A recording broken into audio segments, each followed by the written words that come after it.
Hi everyone, today I will be presenting on The Joy Luck Club by Amy Tan. This novel explores the life of four Chinese immigrant women and their American-born daughters. So in this presentation, we'll dive into a brief plot summary, explore the main themes of the story, and also discuss some of the contemporary techniques that the author used. But first, let's take a look at the author's biography. Amy Tan was born on February 19, 1952 in Oakland, California, to Chinese immigrant parents. Her background has greatly influenced her writing. And in her novel, The Joy Luck Club, published in 1998, she brings her personal experiences with the immigrant's journey. And through this book, Tan also explores the important themes like identity, family, and cultural conflict. Her unique perspective allows readers to really connect with the characters and their challenges, and making her work both relatable and powerful. For the plot summary, The Joy Luck Club centers on four mothers and their daughters. It begins with the recent death of one of the mothers, Suyeon Woo, who started the Joy Luck Club. The club is a gathering of friends who play mahjong, share stories, and try to find joy in the tough times. Like, it's something Suyeon began years ago in China and then continued when she moved to San Francisco. After Suyeon's passing, her daughter Jingmei or Jun is asked to take her mother's place in the club. The other three mothers asked Jingmei to travel to China to meet her half-sisters, who her mother has to leave behind during the war. And this request sets off the journey, not just physically but emotionally. As Jingmei learned about her mother's lives and begin to understand her heritage on the deeper level. The novel moved to different chapters to tell the story from each mother past in China and each daughter life in America. Each mother has been through the hardship and they want to pass down their lessons to their daughter. But the daughters which are growing up in American values, sometimes they find it hard to connect with their mom's traditional beliefs and expectations. So in the end, as the daughters learn more about their mother's lives, they start to see the strengths and sacrifices their mother made and appreciate how their family history shapes them. The novel shows us that even with differences in culture and generations, family ties are powerful and help us understand who we are. And now, let's move on to the next point, the theme in the Joy Luck Club.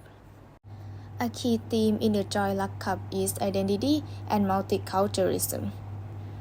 Amy Tan explores how characters navigate their identities as Chinese immigrants and American citizens, facing challenges in balancing their cultural heritage with their life in America. For example, Waverly, a talented chess player, feels pressured by her mother, Lindo, who has traditional expectations. Waverly wants to honor her mother's wishes but also pursue her own dream, highlighting the struggle many second-generation immigrants face. Similarly, Lina deals with expectations of her mother, Ying. As she tries to build her own life in America, she feels torn between her mother's traditional values and her desire for independence.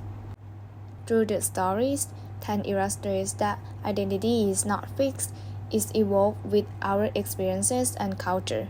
The Joy Luck Club ultimately celebrates multiculturalism and encourages readers to reflect on their own identities, emphasizing the importance of embracing diverse cultures and understand ourselves better. Next, the power of storytelling. In the Joy Luck Club, storytelling plays an important role in connecting the gap between Chinese and American cultures. The mothers share their stories with their daughters to communicate the important lessons and express their love, even when the language barrier might make it difficult. For instance, Ying tells Lina about her past to warn her against being passive, while Suyeon shares her history to connect with her long-lost daughters and show them that her love has always been there. By focusing on storytelling itself, Tan shows how the story aren't just a part of culture, but they shape who we are. Like, each woman's story isn't isolated, as it's a part of a larger narrative that connects all of them. Okay, so moving on to another point, the techniques. One of the most interesting techniques of this book is its non-linear narrative. Instead of telling the story in a straightforward way, Tan divides it into 4 parts, each with 4 stories. The story jumps back and forth between the mother's memory in China and the daughter's lives in the United States. For example, in one story, the mother An Mei recounts her childhood in China, where she learned to be obedient and self-sacrificing. Then, in the different chapter, we will see how her daughter Rose deals with her failed marriage in the United States, reflecting the struggle to balance her self-sacrifice and self-respect. This back and forth structure helps us see how unmet cultural values impact Rose's life even decades later. This non-linear approach mirrors how memory works, like they are not always in order or clear, but they shape our life just the same. By blending past and present, Tan shows how our experiences, both good and bad, are always with us. Tan also used intertextuality by bringing Chinese culture elements, folk stories, and traditional beliefs throughout the story. For example, the red candle in An Mei's tale represents marriage and the sacrifices that women make for their family. When An Mei shared the story about her mother using the red candle during her wedding, it shows the traditional Chinese value about love and responsibility.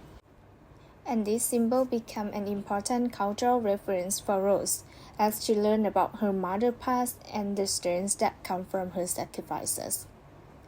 These cultural references highlight the struggle between Chinese heritage and American identity, as Tan tried to capture the feeling of being stuck in the 2 different worlds and the challenge of trying to balance these influences in one life. In terms of structure, Tan uses an experimental forms that add depth to the story. Instead of one main plot, the book is split into sections, with each chapter telling a story from either a mother or daughter's perspective. This approach lets each character voice child while showing how their lives connect. And Tan also brings elements of memoir, folklore, and oral storytelling, which adds cultural richness and variety to each story. This patchwork style reflects the complex identity of immigrant families, revealing how memories, traditions, and personal stories shape each generation. By stepping away from a traditional linear story structure, Tan shows us how the life of these mothers and daughters are like pieces of a larger puzzle that fit together in their own unique way. So now, to summarize, in the Joy Luck Club, Amy Tan used the contemporary techniques to dig into the complexity of family, culture, and identity. Her nonlinear structure, cultural references, and focus on storytelling make this novel a powerful exploration of the immigrant experience and the challenges of connecting with our past. Tan shows that even when we feel well apart from our families, the story we share will connect us across time and culture. And that's everything from my presentation today. Thank you for your attention.